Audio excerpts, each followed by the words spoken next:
Farmers Market Show with Suzanne, brought to you by Renfro Realty. This week's featured farmers are Dell and Debra Ferguson of Hunter Cattle Company, Jimmy and Ginny Franks of Southern Swiss Dairy, and Jim and Connie Hayes of Healthy Hollow Farms.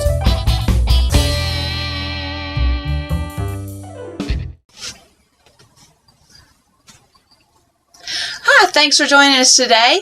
We're here now with Debra and Dell Ferguson at Hunter Cattle out in Brooklet, Georgia, and they bring grass-fed, all-natural cattle to the farmers market each weekend. I'm going to let them tell you about how they got started in the business and what all they bring to the farmers market. Thank you very much. We grew up on a cattle farm, or I did, and Debra had fond memories of coming out there as we were dating and everything. But after my dad passed away, we got rid of cattle, but decided to get back into the cattle business here in Bullitt County about 8 years ago. And from the outset, we decided that we wanted to get into the natural process of raising our cattle with no hormones, no antibiotics, and not feeding them any grain, which is goes along with the grass-fed protocol, which we are certified members with the American Grass-Fed Association. In addition to that, we also wanted to be humane and treat our cattle well, which most people we know do, but we don't send the cattle to feedlots. We feed the cattle out and finish them out here on grass, which means that they're not shipped to the middle of the country and put in crowded feedlots and in an unnatural setting. So they're able to stay on the pastures and all their life and graze that way and finish out the way they should be. But we are very fortunate in that we've been received very well by a lot of people in Bullitt County and surrounding counties, and our business is doing well. There's several benefits to eating grass-fed beef. When a cow eats grass like it was created to do, makes it high in omega-3 fatty acids. When you feed it grain, makes it high in omega-6 fatty acids, which are not healthy for you. So you can eat grass-fed beef, and it can be lower in fat, calories than ground turkey. So all those times when I went to the doctor and they said that I had high cholesterol and to eat more salmon and stuff like that, if I just eat healthier cattle, I could have still continued to eat my steaks and everything. Definitely. Yes. It's a healthy beef, and it is amazing. And more that we read and see, we're surprised. Right. And the taste, of course, is wonderful. People eat our beef and say, that tastes like my steak used to taste like. Now, is it really lean too? It's lean. There's a certain amount of fat that's still in it, but it is leaner. So you have to cook it in less amount of time so it doesn't dry out. And that's the number one thing that we ask people to do is don't overcook the beef. But the trade-off you get is great taste. You get a healthier beef for you. It's a lot better for you, but we have a lot of repeat customers that are appreciating what we're doing. And the tenderness, you just have to make sure you don't overcook it and dry it out. And with buying, I guess, hamburger meat or whatever types of cuts of meat you want, do people purchase a whole cow, or how do you do that? We have people that buy whole cows. We have people that go in with friends and relatives and split the cows in quarters, however they want to do it. And then we have other people like couples or single people who would rather buy it by the individual cut, and we package ours individually to be able to sell to those kind of people. And this is a year-round thing? Year-round, sure is. And we're just going to be opening our farm store, and we'll be selling local milk and eggs and chickens from other producers that are in our area. That's awesome. It's really exciting. Well, thank you very much. And Debra, you were telling me earlier that you guys have someone who helps to process the meat for you, and it's all done through a certification, and you're audited actually to make sure that everything's done up to par. And you said that y'all have pretty much any type of cut you want? We can do any cut if you call us ahead of time. We process just about every week. And we do special cuts for different chefs. If you want your steak 2 inches thick or whatever, we can do that. And if you want more information about Hunter Cattle, you can check them out online at www.huntercattle.com.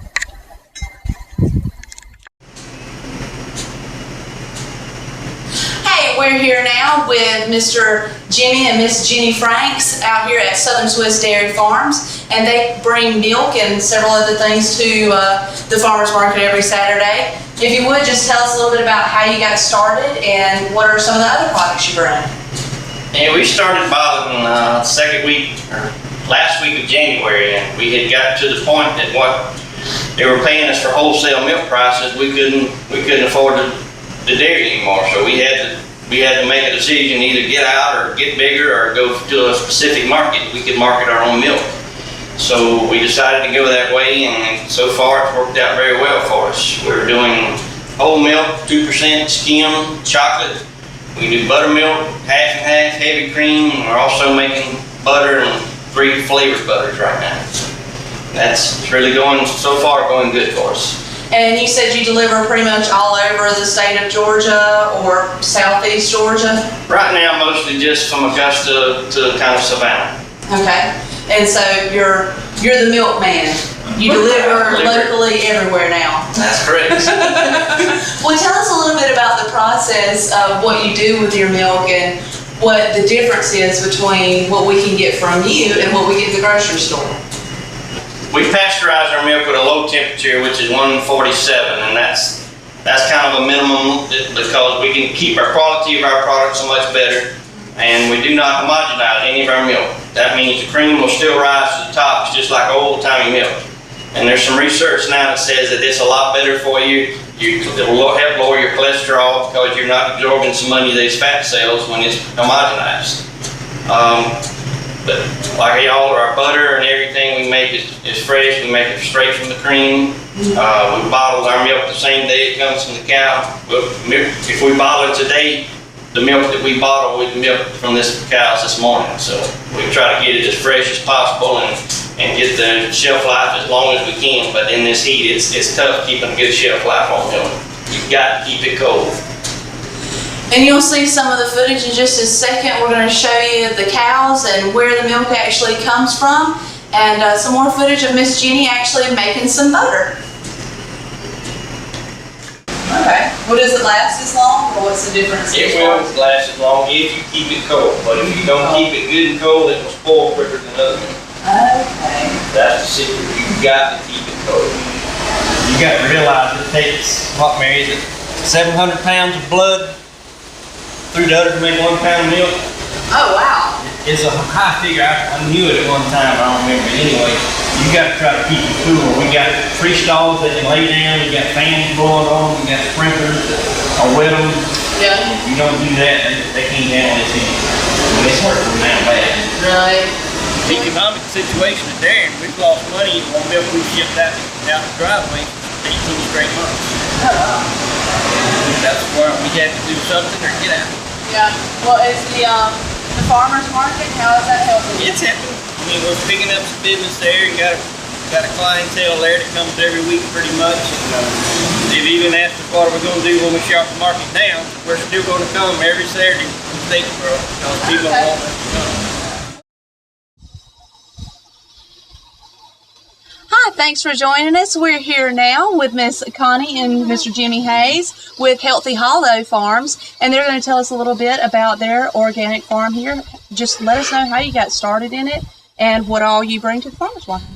Okay, we were conventional farmers for many years, and we got into organics after some health issues and a concern for what all was happening to our farm and the environment, and began to grow organic and joined an organic group and then began to farm organically. And would you tell us, I know you hear organic everywhere and people kind of assume that you know exactly what organic is, but just kind of explain organic to us and what makes a farm organic and food that you grow organic. Okay, to use the term organic, it's actually, the government owns that term now. It's through the National Organics Program, and you actually have to go through a whole certification process. They inspect you, and it costs money per acres for how many acres you have. So if anyone's using the seal, the NOP seal, which is National Organic Practices Standards, or if they're saying that they're organic, they have to have been through a certification process. They can say other things. They can say that they grew it organically. If they make less than a few $1,000s a year, they can use some other terminology that they're allowed to use, but the official organic has to be through a certification process. And organic is you're not using any type of hormones or fertilizers or chemicals. We use no chemicals, no toxins. We use compost. There are approved things. There are huge books that you can go through with the National Organics programs that give you things that they approve for use.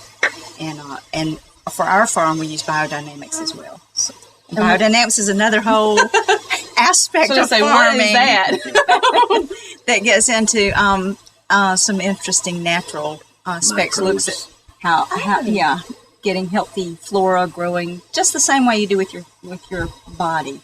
You handle your body to build your mineral content and improve the flora inside your gut, and you treat your land the same way. The earth, that's what we do to earth. We get the healthy flora growing. Okay.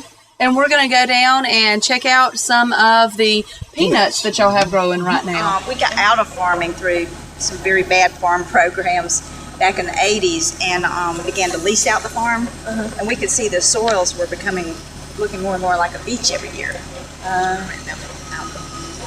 The soils were being depleted. Now our soils are really soft and black. It's not black like the western states, but it's green.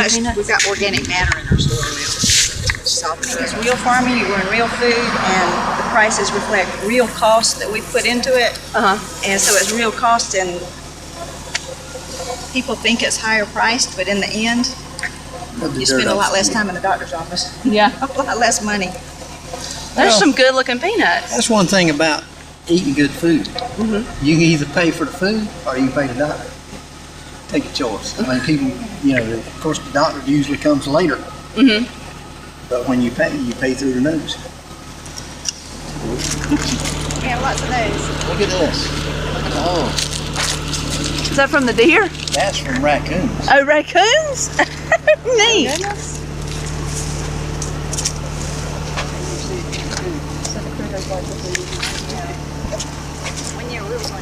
That right there is probably deer. I know that there's one spot here that worse than that.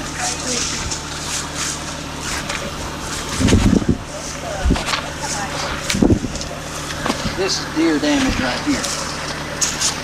See how sideways that vine is? You see how it's pulled to the side? That's where the deer is pulling the vine to get the feed. And what other type of produce do y'all bring to the farmer's market? Well, right now we only have potatoes and a few peas, but the peanuts, potatoes, and peas are what we're bringing to the market now. Okay. This fall, we have to have some greens and other good things. So it's mostly a summer, fall type Right. produce that y'all bring? Right. Where our main focus is peanuts. Okay. And not leafy greens and stuff like that. We dabble in that. We're one of only a couple of organic peanut farmers in the state. And we are in the peanut capital right now, out in Brooklet. So I tried some of those peanuts the other day. The boiled peanuts were delicious. Stilson. Stilson. We're in Stilson now. Yeah. But we're getting ready for the peanut festival. But we will have an event the next weekend here on the farm. Oh, Boiled awesome. peanuts. What's the next event y'all have? We're going to celebrate our peanuts, boiled peanuts, and we'll have boiled peanuts, roasted peanuts, all kinds of peanuts, and Southern sweet iced tea organic. And great. organic lemonade and some organic foods and farm tours. Now, which weekend will that be? It'll be August the 28th, very next Saturday. Okay, great. 5 to 8. All they have to do is email us and let us know they're coming, or come by the farmer's market and see the booth and sign up to be there. All right. Well, thank y'all so much for having us out. We appreciate it. Glad to. Anytime. Thank you for watching. Be sure to support local farmers every week at the Main Street Statesboro Farmers Market, Tuesdays 6 p.m. to 8 p.m. and Saturdays 9 a.m. to 1 p.m. in downtown Statesboro.